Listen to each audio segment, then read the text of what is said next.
Знакомство с Борисом Федотовичем Шаховым у меня произошло в 1965 году. Он был секретарем парткома Треста Ухтастрой, а я был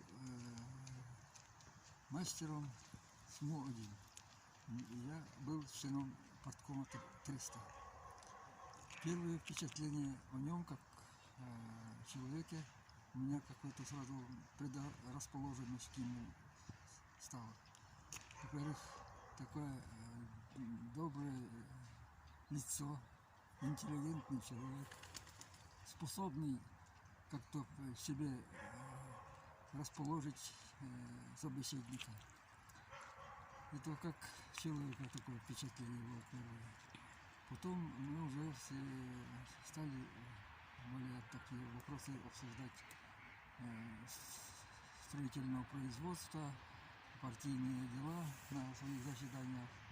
И что он проявил, показал себя как принципиального человека, очень доброжелательного, умеющего выслушать своего собеседника и этим расположить к себе собеседника.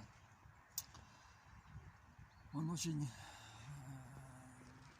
встречался много именно с рабочим классом, рабочим коллективом, бывал в бригадах, и у них всегда интересовался, как они живут, как они работают, чего им хватает, чего не хватает.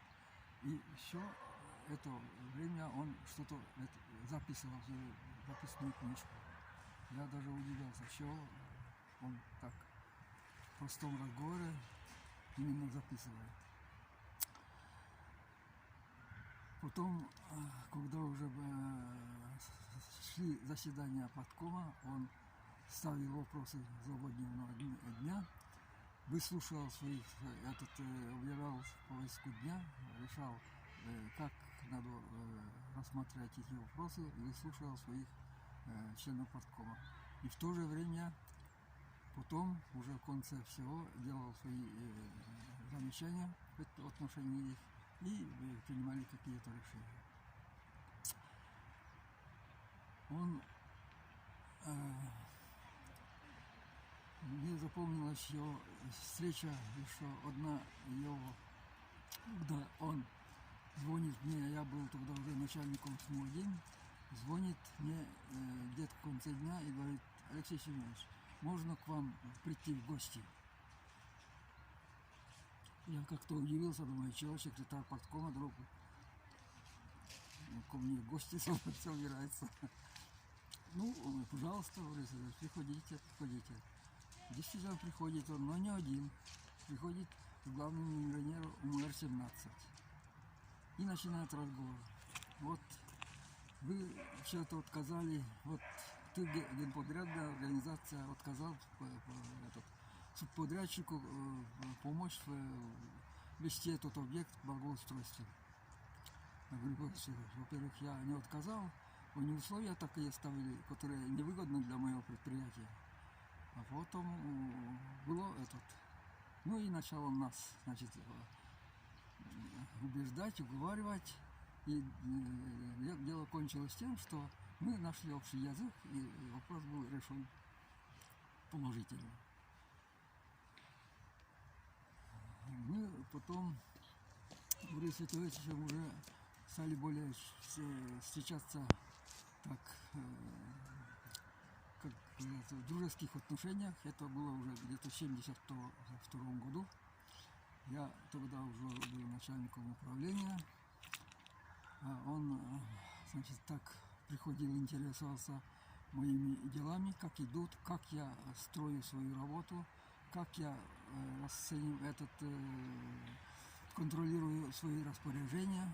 То есть в то же время он был и вроде секретарем парткома, и в то же время как товарищ хороший, и еще давал мне правильное направление в моей работе. Было и такое, когда мы с ним уже в 1981 году он взял участок под дачный участок, и он пригласил меня рядом тоже взять этот участок и строить этот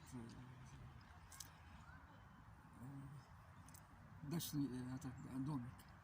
И друг мне говорит: слушай, вот мне надо бы как-то начинать баню строить, а вот я не знаю, я не строитель. Вот ты же строитель, может мы построим эту баню? Я говорю: Борис Ильич, конечно, нет вопросов, конечно, мы построим эту баню. Вот мы с ним строили баню, где я потом, она говорит: печку можешь поставить? Я говорю: могу, я строил печки. И вот так мы с ним построили баню, и эта баня была уже для нас как место встречи, место отдыха. И уже не только как мы это, а мы уже начали дружить с семьями.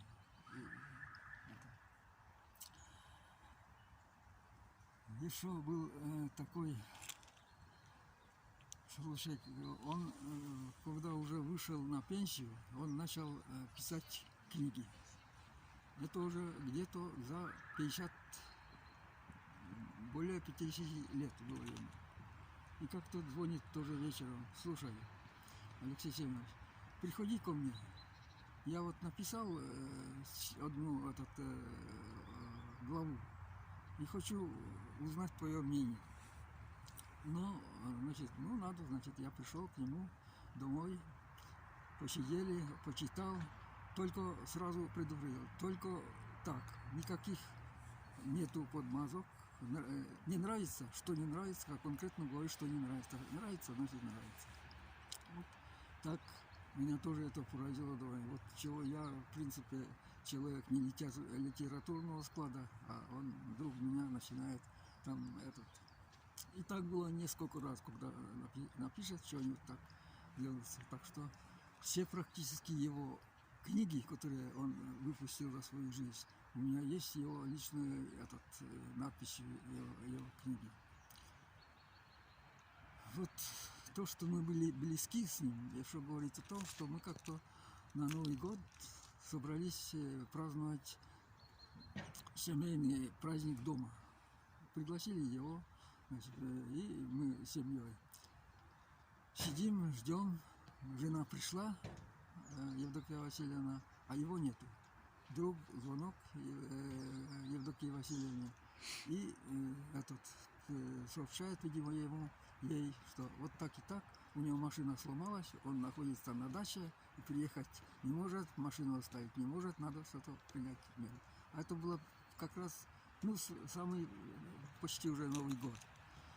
Мы, значит, быстренько забираем такси, приезжаем туда на дачу, забираем его, подцепляем машину, и мы так его доставили на этот вечер. Делайте перерывчик. Он очень был большой любитель рыбной ловли и как охотник. Мы с ним много раз ездили на рыбалку. Рыбалка, конечно, была, может, не столь удачная, но время, которое мы проводили его с ним в лесу, было очень хорошее время года, и хорошее впечатление осталось в нем, как это. И еще последнее, что я бы хотел сказать, что 16 марта, 16 октября 2002 года я утром его поздравил с днем рождения, пожелал всего хорошего, благополучия, здоровья. Он опять вечером звонит и говорит: Алексей Семенович, я хочу, чтобы вы с Антониной Якимовной, то есть моей женой, пришли к нам. Время уже 7 час, вот он может не стоит. Слушай, я очень тебя прошу. Ну, просьба такая есть, мы действительно пришли. Оказалось, что только его дети, он с женой и мы с женой. Были 5, почти 6 человек были. Мы настолько долго сидели с ним, где-то закончили уже около 2 часов ночи. И я говорю, а он мне говорит, ну, вернее, нам говорит, что вот так мы в этом году как-то там в узком кругу, это не юбилейная дата, 74 года, а вот 75, то я, конечно, уже отмечу как следует. Вот это была, видимо, последняя наша встреча с ним. Его предвещание, конечно, вернее, его желание не сбылось. Это, конечно, он был человеком очень открытым, очень компанейским. Он хорошо играл на гармошке, пел хорошо тоже. Очень большую общественную работу вел. Особенно по заданию движения Котыр, он ведь был организатором этого общества практически в республике, в первой республике. Ходил по детским садам, преподавал, вернее, учил детей, как разговаривать на коми языке. Так что, конечно, есть его заслуга как патриота коми народа очень велика. Недаром ему было присвоено почетное звание почетный гражданин города Ухты, что он, я считаю, вполне заслуживает. И его память, конечно, останется для ухтинцев надолго, тем более, что его портрет теперь установлен на